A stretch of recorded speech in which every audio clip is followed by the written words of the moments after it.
Gosh darn it, I love the rain. No, I don't. It makes me sad. Back to working on front wheel drive Beetle here. And I figured I've done, I don't know, 30 shorts, and I haven't really done a full length video. But here's where we're at. We've got sound deadened carpet. Fuel cell is actively being mounted right now. I'll finish that up in a little bit. We're just going to finish, working on it, right? There's a ton of things on the list, so we'll just work through the list together. And I think that's what we're going to do. So here we are working on the front metal work. So I wanted to paint the doors just so I can put the glass in, because I just have the glass laying down. I'm worried I'm going to break it because I'm a dummy. So doors didn't shut because when you weld it on these front fenders, it folds everything forward, go figure. So I bashed the hinges with a soft blow hammer. They're able to shut, but now I want to weld in all the front metal work right here. That way the structure of the door stays where I want it to stay. So that's what we're working on. And last time you saw this, you didn't see anything. You didn't see these two inner panels right here. I just added those. Welds are still fresh, obviously. All of this is likely going to get like ground down and bondoed or whatever, but that's good enough for me.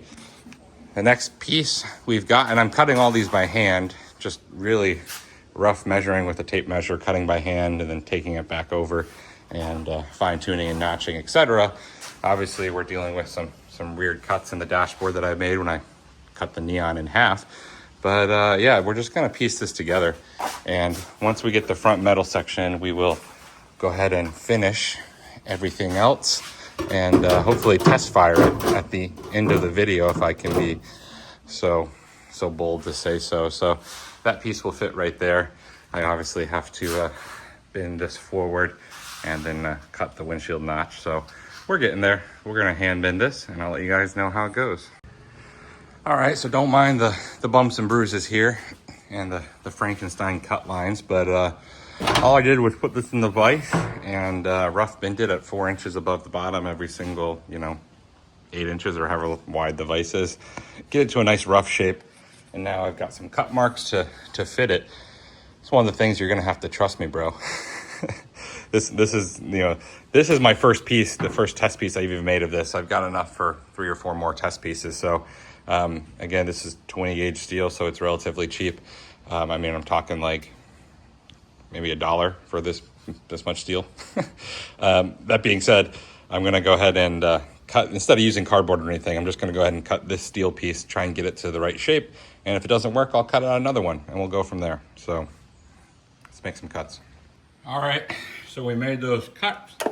There's the fitment. I'm happy with that. Everything on the top will get hammered in and kind of fit to shape with the hammer. So what I'm not happy with is the driver's side. So this is what I'm talking about. I'm gonna take a picture of this and retrace it out. Maybe fix that the bend right there that's a little tall, and add some more material at the bottom. Should be easy. And again, I'm not the best master fabricator, but this gets it back to flat enough that I can trace it, overcut it, and then grind down to fit. So let's do it again. All right, so that's the extra material. Here's how the original sheet lays out. And yeah, let's cut it.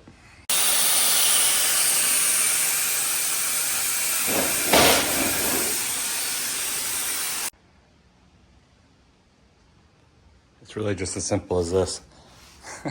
Just separate 8-inch clamps and then just a little bit of pushing and pulling. And the rest I'll probably do by hand, just gorilla gripping it. All right, so that's in place. I'm happy with that fitment. Once it gets pushed down and welded and kind of lightly tapped with the hammer in place, it'll fold flat, relatively straight. I'm happy with that. So that's going to be the front metal work. That'll also tie structure back into the windshield, so the windshield fits and the doors fit. Hopefully the windshield fits. I haven't tested it. That's a later us problem. Anyways, let's weld this in. I'll show you what it looks like when it's done. All right, so there's that place and plate. Wow, place and plate. I've been sniffing paint, obviously. Just a quick look at these dirty old welds. But that's gonna be good enough for me.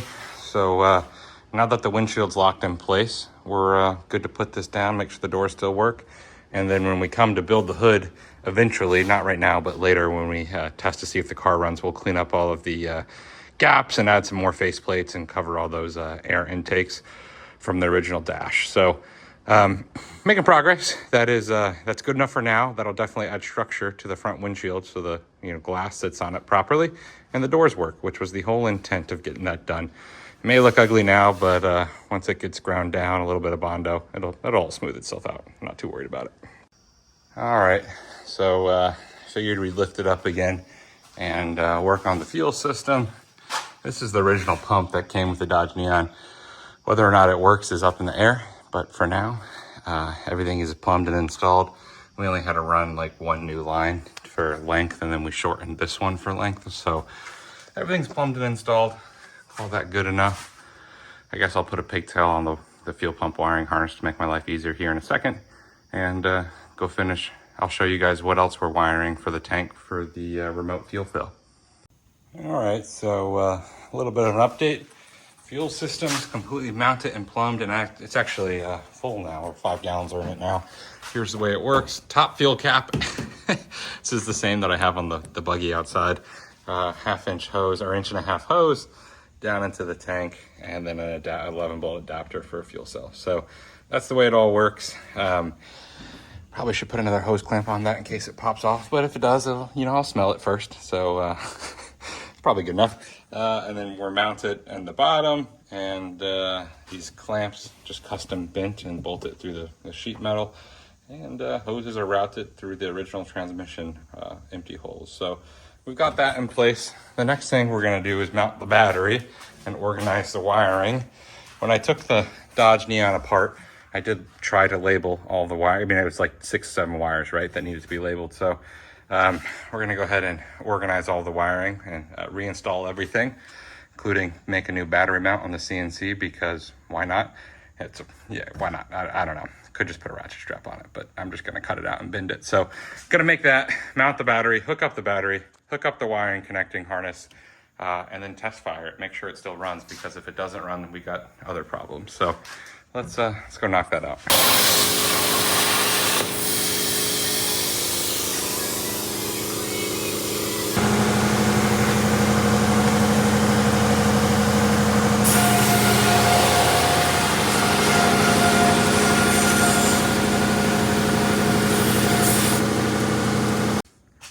I know this is overkill, just doing too much. Notched out where the bend angles are. That's my normal process. That looks like a battery hold down to me.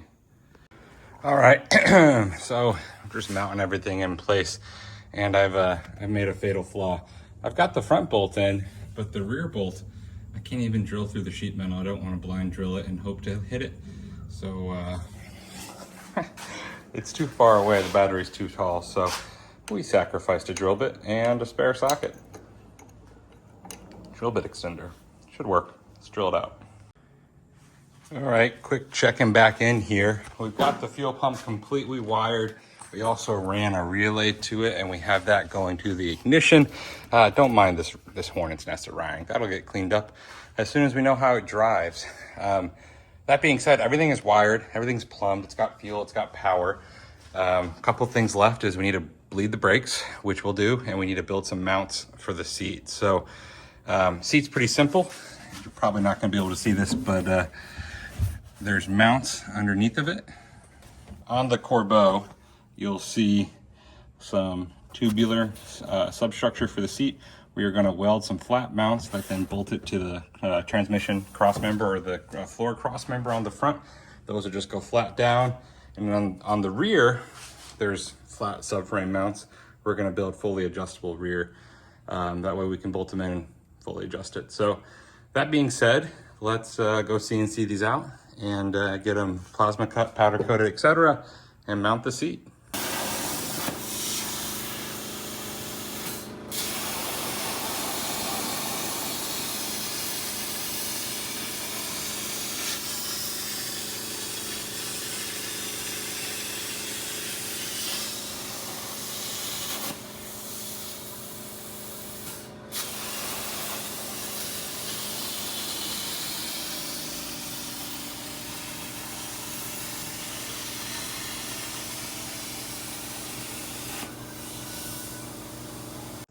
All right, just like that, we've got some adjustable, slidable seat mounts for the rear. That way we can mess with the pitch.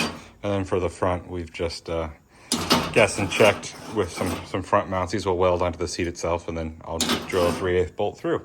So, all right, so plasma table is becoming the workbench, but lower ones, the lower mounts on the front side of the seat are welded in at an angle to match the floorboards, and these rear ones are fully adjustable with this bolt right here.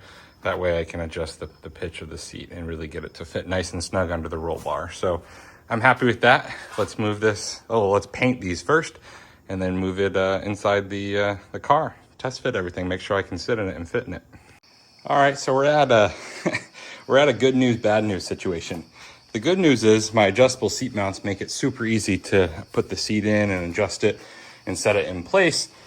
The other good news is my front mounts do go over that hump really well. However, again, I'm 6'4".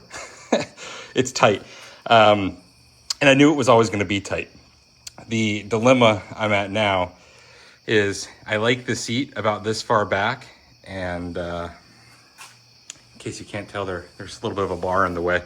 This is not built to any specs whatsoever, no racing specs or anything. So I'm thinking of cutting this bar off, putting it on the lower back pillar or the lower gusset tubes here, calling it a day. Still better than nothing, and it makes it drivable. So yeah, I think we're gonna have to cut it. All right, nice and dirty. It's late at night. There's paint over everything, but fuel pump relay is working. Everything seems to be working. All the extra wiring control for tuning is in place. Brake lights, airbag, oil, engine. That's probably just because the car's not started. So will it even crank?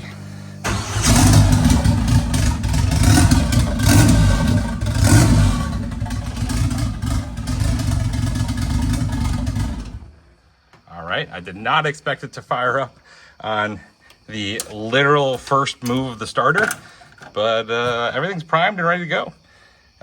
Let's fix the brakes, because right now we don't have any brakes, and we'll take it for a test drive next time.